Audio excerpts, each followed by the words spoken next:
Hi friends, welcome to Nellore వంటకాలు. ఈరోజు recipe చామగడ్డ ముల్లంగి పులుసు.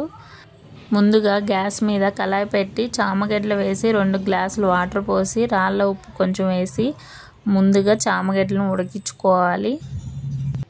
ముందుగా నిమ్మ సైజ్ అంత చింతపండు తీసుకొని వాటర్లో క్లీన్ చేసి ఒక బౌల్లో వేసుకోవాలి.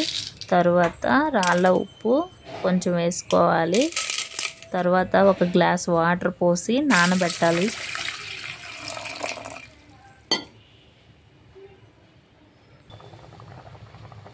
ఇక్కడ చామగడ్డలు బాగా ఉడుకుతున్నాయి.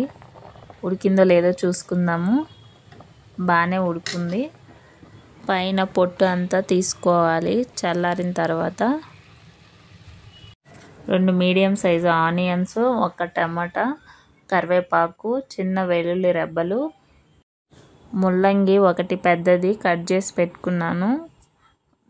ముందుగా ఉడికించిన చామగడ్డలను పొట్టు తీసేసి రెడీగా పెట్టుకున్నాను.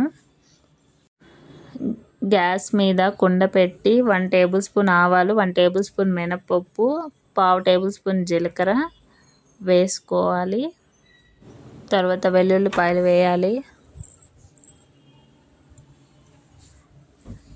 ఆనియన్స్ వేయాలి. ఈ పులుసు కుండలో చేసిన చాలా టేస్ట్గా ఉంటుంది. ఒకసారి మీరు కూడా ట్రై చేయండి. తర్వాత కరివేపాకు వేసుకోవాలి. దోరగా వేగనివ్వాలి.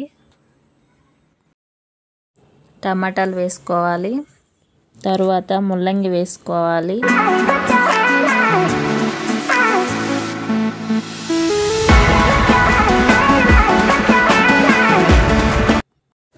పావు టేబుల్ స్పూన్ పసుపు వేసుకోవాలి. తర్వాత 3 టేబుల్ స్పూన్ చిల్లీ పౌడర్ వేసుకోవాలి.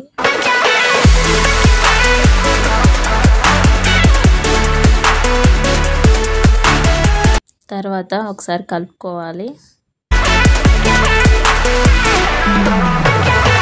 ముందుగా మనం తీసి పెట్టుకున్న చింతపండు పులుసు పోసుకోవాలి.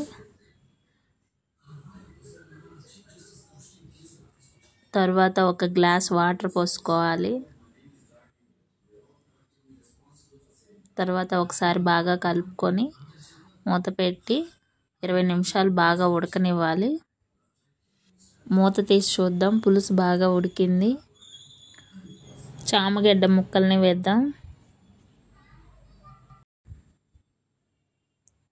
వేసిన తర్వాత ఒకసారి బాగా కలుపుకోవాలి. పులుసులో పెప్పర్ పౌడర్ కూడా వేసుకోవచ్చు. నేను 10 మిరియాలని కచ్చాపచ్చా దంచి ఆ పొడిని వేసుకుంటున్నాను. ఇది పులుసులో చాలా టేస్ట్గా ఉంటుంది. ఒకసారి మీరు కూడా ట్రై చేయండి. పులుసు చిక్కబడిపోయింది. ఇంకా గ్యాస్ ఆపేద్దాం. ఈ వీడియో మీకు నచ్చితే లైక్ చేయండి, షేర్ చేయండి, సబ్స్క్రైబ్ చేసుకోండి. Thank you.